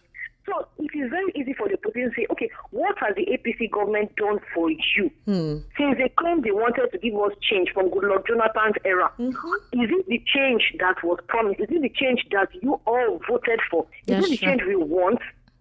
That did we now, if we knew that we're going to put our hands into hardship, were we going to accept it in the first place? If not, they should have allowed Goodluck Jonathan to finish his tenure, his regime. Yeah. Thank you very much. At the end of the day, these APC people, nobody is saying you should not take money. Because look, the difference between a white man in power and a black man in power is that a white man in power is thinking of not only himself, he's thinking about how to develop the country for future generations yet unborn. He might still be stealing, but that is his own legacy. But a black man in power is how they want to die there and how they just want to amass wealth for only themselves. Okay, fine. Mr. President, you are there. Nobody will take you from power, from your seat for now, for the next 2 years. But can you please employ technocrats that can drive the economy? You people are taking the money for yourselves. Yes. Well, can you please hire technocrats? People like during Obasanjo's time and Yar'Adua's time, that they were employing people like Dora Akunyili, Dora Akunyili, Okonjo Iweala, Obieze Kwesili, this woman of FRS, Efweko Omoji, I don't know what to call her name. All right. People that are technocrats. I don't know how to pronounce her name. That's why. All right, go ahead. Can, help to steer the economy well. Yeah. That is all. Because at the end of the day, what will it profit a man to gain the whole world and yet lose it? So you want to gain this wealth for yourself and say, okay, yes, it is my turn. But can you please leave a positive legacy? They are saying the economic reforms is to help people, but we are not feeling it. That's true. We are not feeling it. That's very true, Toyin. Toyin, thank you very much for calling, okay? Thank you so much. Thank you so much. You're doing a very lovely job. I really enjoy your program. I don't miss it every day. Thank you. Thank you, Toyin. Thank you. Oh, you're welcome. Hello, how are you? I'm fine, and you? Good evening. Happy Friday. As long as you pick my call. No, I picked it. Somebody was on the call, so I had to keep you on. I've called you over 100 times. Don't worry, Bella. Sorry. Thank God you've come through now. How are you? Good evening. Good evening. Good evening. Mr. Kunda, good evening. Good evening, sir. This is Remy. Remy, how are you, Remy? Well. Okay, go ahead. Hello? I can hear you now. Go ahead. Okay. I saw a video. You said? I saw a video. You sent a video? I saw a video. Okay. Disturbing video. Okay, so it's a disturbing video. You saw a disturbing video, okay. Benue State, people fleeing their homes during broad daylight in their hundreds, if not thousands. That is a national issue to me, not that of anyone, his daughter, or that of any other personal person in power. That is a national issue. These are fellow Nigerians fleeing their, once upon a time, secured community. Now they can't stay in their homes. This happened yesterday. Wasn't it yesterday? Few days ago, people were killed in their 50s in Taraba State. These are national issues, not that of speedality like VDM. These are national issues that we should be talking about. And VDM for we not get. I'm just saying, not whoever got married to a celebrity. You know the way the media is being used now to distract. You get. So these are national issues. 8 years of Buhari, we saw how he moved millions into abject poverty. Our lives were destroyed. Then he has passed the baton to Tinubu. Tinubu has continued from where he stopped, destroying lives. There are data to back this up. I'm not cooking this up.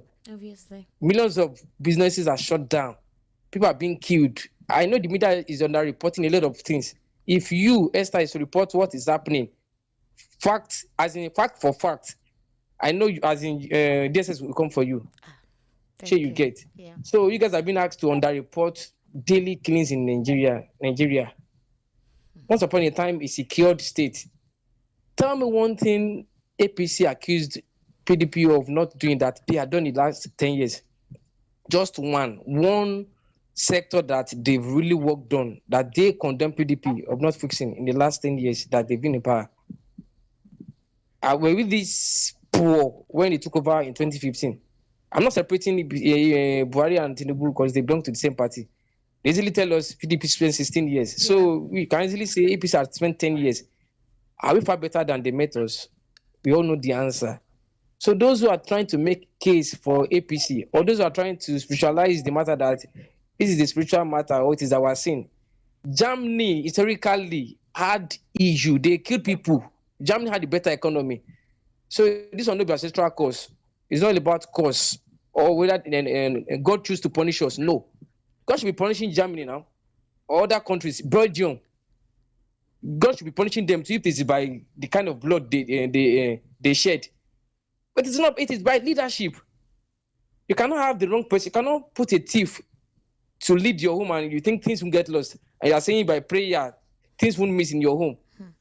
You choose to elect someone who is incompetent and you're trying to blame God for it is we have to be the spiritual thing. No. The situation in Benue is heart-wrenching. Disheartening. It's disheartening. I am still I'm still baffled. I'm still muzzled that up till now the governor of the state has not said PIM.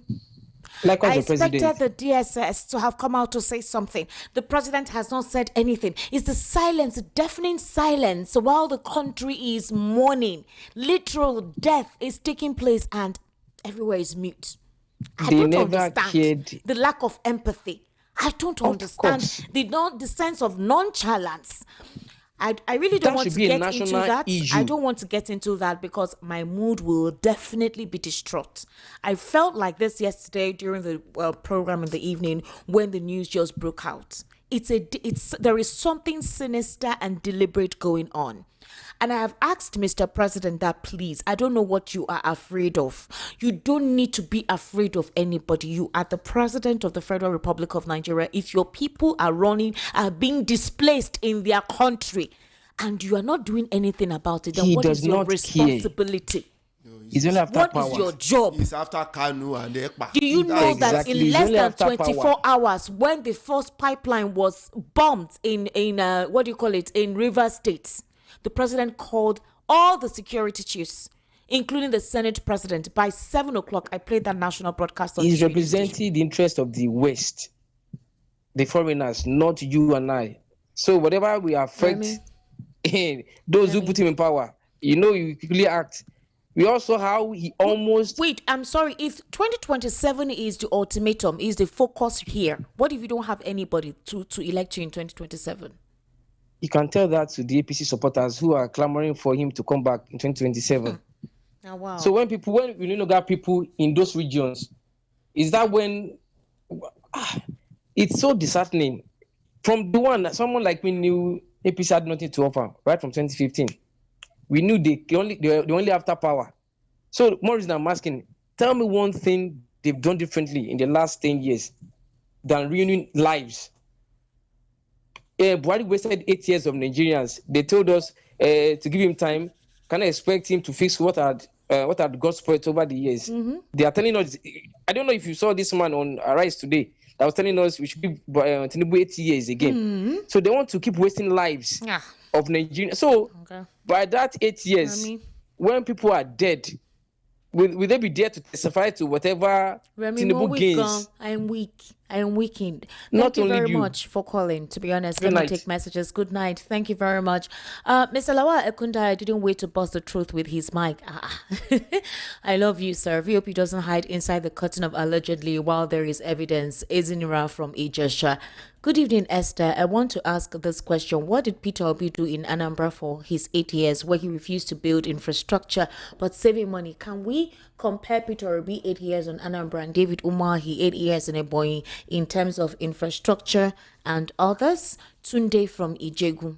Okay, Tunde, we are talking about the incessant killings ongoing at this moment. Oh, we're not looking at the politicians. People are dying, Mr. Tunde. Good evening, Madam Esther and Barrister. Okay, it's not Barrister Darlington that is here, but please, for the issue of herdsmen frequent attacks on Plateau and Benue State, it's my opinion that all Christians across the nation should team up in support of these two states physically, financially, and otherwise, or possibly report this matter to the Security Council of the United Nations. I'm quite sure if the Christians that are causing this problem would have seen the other side of the government. Well, let me remind you that 2 months ago, some bishops went to, was it not Italy or Rome, somewhere there, to face a panel where they actually disclosed that Christians are going through serious persecution. This man brought out all the evidence of killings going on in Benue State. I remember then it was in front of some of the international community members in the church and all that. And they said that it's so terrible. But as usual, the ABC government came to challenge it. I remember at the same time, the president was having meetings with the big bishops, archbishops and the cardinals. I think one of them was Bishop Kuka, Matthew Kuka. He even gave him a particular appointment that same day. So I don't know what other thing you want those people to do. Good evening, my beautiful Esther, Mr. Lawa. Well done, good job. About Eno's daughter saying what she believes is the truth about the death of her mom, Esther, it wasn't that lady that was talking. Rather, her mom borrowed her body to speak through her for people to know who killed her. If nothing is done, she will speak again through the body she has chosen to speak from until something happens. KK good. Wow. Okay. Do you understand what he's saying? Yes. Good evening, Esther. Mr. Akundaya, this government is the worst in history. 2 years of nightmares, sorrow, tears, and blood. This government is like a student that failed an exam and you're praising yourself. Also, you want to promote himself to another class. Like I used to say, the foundation that brought this government into power is not credible. All that it does won't work. Like Dele Faratimi said, you can't bribe your way into power and expect development. This is what Kashankari Yakubu and Ariwala and Kekiriko has forced into the throat of Nigerians. It's like putting an Agbara in a vote of a central bank. It will loot it aground. That is why we're in the nightmare. A government built on lies, eye service and propaganda and hypocrisy, square pegs in round holes, compromise of institutions, and turning your Senate to a rubber stamp Senate. Okay, that's Dara from Fagba, by the way. Abayomi from Omoli, please, and please. Fact check. Tinubu did not remove fuel subsidy. Buhari did. In Tinubu's inauguration speech, he said there is no provision for fuel subsidy in the documents handed over to him. That subsidy is gone. That statement alone made the oil marketers increase the fuel price, even though Buhari paid till June ending 2023. I think I already mentioned this when I was asking you a question that in the budget at the time, the elapsing of the fuel subsidy was towards June or July, thereabout. And the president now came out in May to prematurely announce that fuel subsidy is gone, which was what inflated or whatever. So sometimes I think you should listen appropriately before you conclude. I know you're a supporter of the administration, but listen appropriately before you conclude. Because I think I asked my analyst that question. Yeah. Another thing is this: the Buhari to his last day, he paid the subsidy, isn't it? Do you want him to make budget for the president that is coming? No, you don't understand. We're not saying to make budgets. All the aspirants said they were going to remove fuel subsidy. All the aspirants I've clarified that. Okay. I've clarified that. You see, you can remove subsidy and the price will go down depending on your tactics. Okay. You get? It doesn't mean that you remove subsidy, price will go up. No. All right. Greetings to Esther, Mr. Ekunda. If Tinubu and APC were bragging that way that they won 2023 election, let them organize electoral reform. Let Nigerians see if their exuberance could exceed 2027. If they are not afraid, why are they appointing an APC card carry member into the INEC? An example was an alleged member of APC as Akwa Ibom State REC. On their performances, they're rating themselves high. I asked them, can someone set exam for himself, mark the exam for himself, and then call the result for himself? They should know that everything ends here on earth. Tony from Okota. Good evening, Esther and honorable guests. Please, Esther, concerning what the governor's daughter said, why is your Solomon over there asking question on what's obvious? She had done what everyone should see as the opening up of the father's hidden secret. Should anyone be far from the truth? If they say that most of Nigeria politicians today are bloodthirsty suckers, coming to Tinubu, economy of Tinubu for about 2 years now in Nigeria, it is nothing to write home about. My worries is that no one is agitating or demanding that APC government should give Nigerians a total change on our electoral systems and laws, which must state that nobody should be sworn in as president immediately after election until the results of the elections are solved and settled. From Babiji Oshodi. All right, good evening. This is Joshua from Olodiakpakpa. President Buhari also reduced the price of fuel from 87 to 86 naira 5 kobo. That was when the scarcity that made the fuel increase to 145 naira came. I have it, my record book, because I worked in a filling station in Lagos that year, so I know what I am saying. Nigerian politicians are diabolical, fetish, human parts buyers, bloodsuckers, vampires. We shall not forget Okija Shrine during Ngige era in Anambra State in a hurry.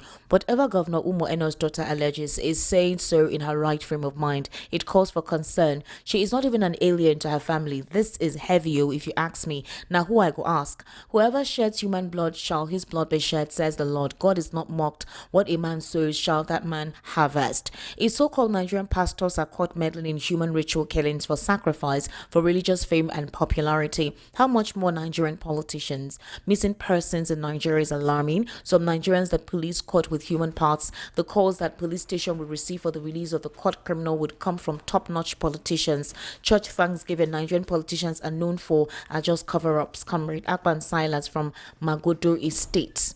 All right. Good evening, VOP. Onyebuchi Aradobo from Ojo. To the president, Nigeria is getting better, yet WAEC students are writing exams in darkness. I don't see any future in this government. If that the Nigerian government are sincere with themselves, with all our natural resources and many taxations, other countries should be the ones coming to Nigeria to borrow. The Benin bypass are under construction now, and they're working seriously on the road. So I give them pass mark on that. All right, Onyebuchi, thank you very much for that message. Okay. For the removal of fuel subsidy is not actually the problem that Nigerians are facing in Bola Tinubu's government. The main problem is where the money realized from subsidy removal is going. Why is the same government borrowing billions of dollars without adding value to the economy? Why is it that those saying that he's working well and hard become the only those working with the Tinubu government while the rest of the citizens are crying and dying in hunger? So subsidy removal is not our problem. Chairman from Agbara. And that for Fubara and Wike's fight, Fubara disappointed the whole people that were supporting him by surrendering to Wike's threats and now saying that he will take over his governorship position. Now the question is, which budgetary funds is Fubara going to use if he takes over? So it's very clear that Fubara is working with Wike to enslave the Rivers State people. Chairman from Agbara. Good evening to you all. Good evening. Godfathers have turned democracy into plutocracy. It's unfortunate that it's not the people that are allowed to choose who they want, but through the corrupt delegates. But my advice to Nigerians, stop depending on a one-party system that can tackle economic development and reject crumbs for your future and unborn generations. The core North are facing sufferings and insecurity because they voted for tribalism and religious ideology, not competency. Secondly, the president should allow the people have their report about his administration. The governors who have accepted President Tinubu for APC presidential candidate should allow the people to judge his administration and stop imposing candidates on the people. Brother John from Isalo. Good evening, Esther and Mr. Loa Ekundaya. Esther, okay, thank you very much. Thank you so much. I'd like one of the daughter to be like you. Oh, thank you very much, Ima from Okota. I appreciate your compliments. Thank you. Good evening, VOP. Fubara's handling of the conflict with Nyesom Wike has been perceived as childish, eroding public sympathy. His earlier claim of disinterest in returning to the River State House seems like a facade, ultimately allowing Wike to gain the upper hand. Kudos to the Nigerian army for their recent success. The ongoing rivalry between Governor Sheyi Makinde and Wike is intense, and we'll be watching closely. President Tinubu's confidence in his performance is understandable, but the real concern lies with the opposition parties, which still needs to find their footing, a situation that warrants attention. Mr. Ogunbi from Idimu. Okay, thank you very much. Chibweze Rahim, coalition would work if political elite that form the coalition can use one voice and maintain old political ideology. PDP used to make Nigeria what it is today, and with their concrete agreement, I believe they would succeed because APC, just take a look since APC took over power in our country. Many ugly things are happening. All right, with what Fubara just did now, I have concluded that he will not be anything different from Wike and Tinubu. I think he also has a godfatherism potential, just like Wike did to Amici, and then we thought Wike was fighting a good fight for the people of Rivers. If not, why will he go back and start worshipping Tinubu and Wike when his people are there fighting for him already? If Fubara was not desperate, why didn't he wait and watch what turns out after the 6 months of suspension? Tinubu obviously has taken Rivers for now till 2027. Ororo from Ayabo. Greetings, Esther and Ekundaya. Tinubu shouldn't praise himself because his 2 years in office is hell. Derek Ugochukwu from Ajagule. Esther C. My name is Teachers. Everyone who knows me knows I don't like the government of Mr. Tinubu at all. But of recent, I just started trying to see if I can point out one thing he has done. Yes, I found one thing. This Band A is very, very expensive. But believe me, we have always cried for constant light. And with this Band A thing, we have light 24/7, except some days maybe for maintenance, and it will just be for a few minutes to an hour or two max. So what I'm trying to say is that this man Tinubu has some supposed good policies, but badly executed or not executed at the right time, like doing the right thing at the wrong time. Secondly, now we did do ourselves. Them say fuel subsidy is gone. The man didn't really say hike the price, but the useless marketers immediately turned Nigeria upside down, and we're all blaming Tinubu for that one. Not be Tinubu fault. Good night, Esther. I greet you. My God. I greet Seriously. your very own government where you take fit to read and finish this my long message. I read them all. Well done, Stitches. Okay. You say well done. That What he do turned the whole thing upside down. You say he said the removal of subsidy did not bring the increment. Mr. Lawai, that is very, very upside down. Well, we need to make money in this catastrophic situation right now. Madam Choma Chichomzi is here with us, and obviously she'll be giving us some insight to how to make that a realistic opportunity. Madam Chichomzi, how are you? I am good. Happy Friday to you. Thank you. Welcome. Please go ahead. Yeah. When I was here in the morning, I was shouting out there, do you want to make money this 2025? Do you want to say bye-bye to, I don't have job, I lost my job, I'm a nursing mother, I'm at home, I am bedridden, they can actually make money, be useful. With the internet there, and your smartphone there, and digital space there, you can make whatever you want to. Before, people crave for oil money, but not anymore. Now, what we are eating is digital money. But how far have you gone to acquire knowledge in digital world? That is where we have you covered. So if you have not started making money digitally, well, will I say maybe you are not informed, but right now you are being informed. So it's time. We have a special platform called GADA, GADA.CHAT. It's a social media platform where you can come in, post, people view, comment, check your wallet. You are making money already. You don't need to be monetized to start making money here. In other social media platform, first you have to be monetized, and before you be monetized, you have to have up to 5,000 followers. Here, you don't need those. Just come in, post, and start making money.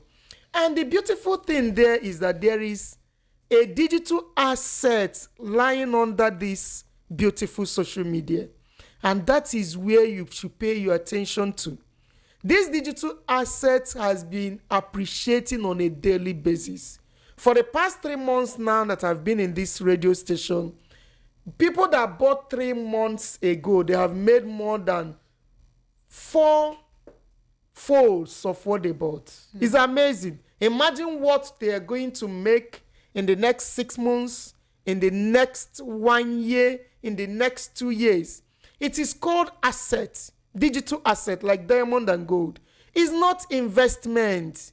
It's not Ponzi, where you come in, they will tell you, come, let me do it for you. You'll be getting returns on your investment. No. Please, it's not that kind of business. And it's not MLM. Bring this person to bring this person to bring in. No.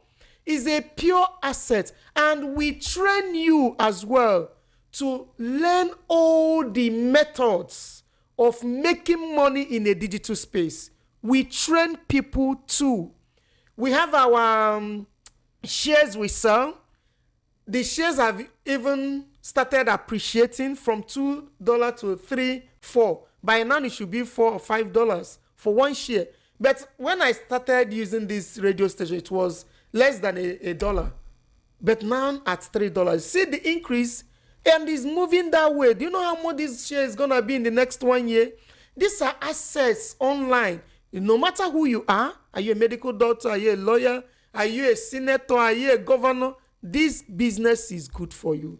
And this is called residual income, where you sit down, what you have planned for yourself is dropping money for you. So if you are ready to maximize the digital space, make money out of it, then you have to join us tomorrow.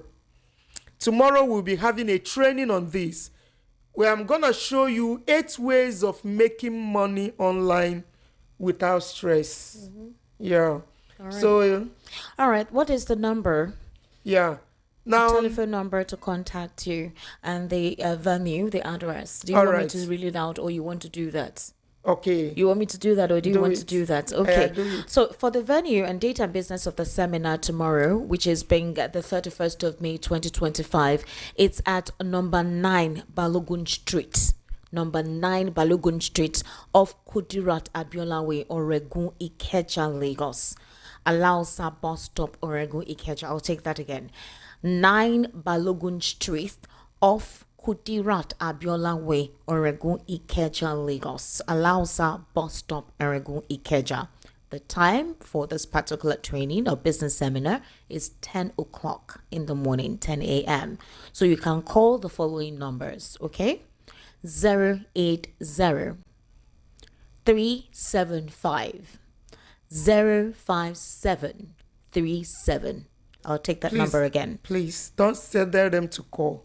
They should send message. Just messages. Number. Yes, that is my WhatsApp. That's the WhatsApp yes, number. So that I can. What kind of message? Will it just be a one word? Just or book me. Book me. Yes, that's book B. me. OOKME. Yes. Book me. Yeah. Okay, so Madam Chomsey is saying that you send book me to 080 375 05737. Book me to 080 375 05737 or 080 3750 5757. Do you understand? Book me to this following numbers. BOOKME. Book me to 080 375 05737 or 080 3750 5737. Madam Chomsey, thank you so much for coming in today. We sincerely appreciate your input. Yeah. Okay, so Mr. Lawal Ekundaya, we were having a conversation on issues. We need to wrap up right about now, but I will take a few messages and then I will let you say what you had to say to wrap up this evening. So this person says, Jeremy, I think Versatile from Jeremy says, good evening, VOP. Thank you for being the voice of the masses. Isaiah 10:1-2. Woe unto them that decree unrighteous decrees, and that write grievousness which they have prescribed, to turn aside the needy from judgment, and to take away the right from the poor of my people, that widows may be their last prey, and that they may rob to the fatherless. Even the local government closer to us, no single benefit. Versatile from Jeremy. Okay, so Esther. Asking the Southeast to allow Tinubu finish in 2031 before being allowed to present a candidate is one of the greatest deceit perpetrated against any tribal nationality in the whole world. The person who made the suggestion should be declared #1 enemy of Igbo race. Okay, Fed is my name. Okay, so I think he's referring to the Arawa International Summit that was held, that they should all collaborate and support Tinubu for this till 2027, so that in 2031 it will not go back to the north. The cycle the air will come conditioner to was affecting him that time when he was saying maybe the cold was affecting him, as if is the masses. Okay, so good evening, Esther. APC government, their policy is not favorable to Nigerians. Mr. President have to resign immediately. That's all. Okay. Chidi from Ushudi. I wonder why Nigerians don't take the killings going on in the Middle Belt seriously. If the Benue people can be scared like this, nothing stopped the Southerners from being scarred. Hey. Good evening, Esther Wachiku. Good evening, Mr. Ekundaya. And good evening, my honorable man in the studio. In the aspect of opposition, I think Atiku is more experienced and have a better idea in governing Nigeria, better than any candidate in all APC's administration put together presently, because he knows better, just as Mr. Ekundayo said during his time in office, how much they did make the prices of good, for example, foodstuff, either rice, beans, curry, yam, etc. 2. In the aspect of fuel, how much was the pump price of petrol, diesel, engine oil, cooking gas, kerosene, and how much is it now? This message long go. I get your gist. Thank you very much. Good evening, Esther. Greetings to your guest, Mr. Lawal. I love your programs. Thank you. I always listen to your news. Thank you very much. I really appreciate Chooks from Agodo Egbe. All right. I think, did I call that right? Agodo Egbe. All right. Good. Egbe. Okay. Agodo Egbe. Agodo Egbe. Agodo Egbe. Okay. Good evening, Mr. Lawal Kondayo. Mokin. Okay. Please. Please. He says, meaning I greet you too. This is for Esther to understand my Yoruba language. I am engineer Olasukomi Adefoye, also known as Mr. Lasso from Ijesha Tedo Mushin. Okay, so let me read that again. Moki Eina. Did I get? Moki Eina. Moki Eina. Moki Eina. Moki Eina. Bring your voice down. Moki Eina.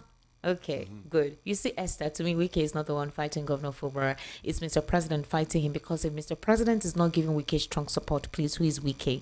And the reason is for them to protect and to repeat same vote results Wike submitted for presidential election in 2023. So, nothing more. Good night. Let me take some YouTube messages. Adedayo Florence Adewale says, welcome and good to see you, Solomon. Welcome to the family. Thank you. Obed Orji, analyst on ground. I don't really know you, but I know you know that the presenter also on ground is very grounded. Thank you very much. Lawson Amadi, the governor's daughter should be taken serious. Politicians do a lot to be powerful. Even Wiki has a... Okay. Wisdom, according to a BBC report 2 days ago, Tinubu's government is the most tribalistic government in Nigeria's history. Wisdom says the so-called zoning to the south is a fallacy. The southeast had more ministerial appointments under Buhari, a northerner, than Tinubu's zoning to south is zoning to Yoruba only. Okay, Okuchuku Charlie. Esther, good evening. Also, greetings to Lawal, your guest, please. Okay, thank you very much. Tunde Babs. Thank you very much, Mr. Tunde Babs. Little mistakes. Of what use is the people that supported Fubara and he was still removed, and you want him to stick with them? It's not possible. Babatunde Awolaja, Governor Eno is a disgrace to the Christian community. You can't know a man until he's given a power, at a time when men of honor and fear of God should begin to join politicians or politics. Eno is a vessel of dishonor. All right. Tinubu is a Baba of Alaye. He likes praise singers around him. He has forgotten these sycophants will be the ones to crucify him. He should learn from the elephant and the tortoise. All right. Thank you very, very much. I think this is all I can take on YouTube. So, Mr. Lawa, what's your final take so we can wrap up? That Nigerians should not give up. Okay. The masses should not give up. All right. Because they are the one feeling the bite. And then they are the one that needs the doctor. Okay. They need saving. Not the people in government. All right. Those ones are feeding fat. Okay. And enjoying all the things you get. Why the masses are left with nothing. So the masses are the ones that must not give up, and they have to fight for what belongs to them. To them. So don't give up. Okay. All right. That's Mr. Lawal Ekundayo right there. Thank God it's Friday. Please, let's continue to pray for the nation. That's what we can do now. Right here on Voice of the People 90.3 FM, we will continue to speak to the government, to be responsible to the people that elected them into the various positions they occupy. I have seen the video of residents in Benue State running in broad daylight, trying to hide, trying to stay safe from elements that are not even supposed to be considered as Nigerians. They are eviscerating them, eroding them from their home, their terrestrial, their ancestral home. I don't know how to describe this, but I do hope that the president will do the needful as soon as possible.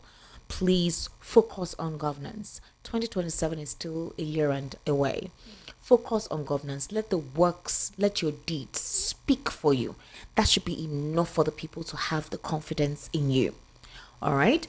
My name is Esther Wachiku. Subscribe to at VOP 903 FM across all social media platforms, both on YouTube, X, Instagram, and Facebook. Also, Esther Wachiku on Facebook, Esther Wachiku on Twitter, and Esther Wachiku on Instagram. That's at Estelmas. And you can also subscribe to Estic Media on YouTube. ESTIQMEDIA. Have yourself a wonderful Friday evening.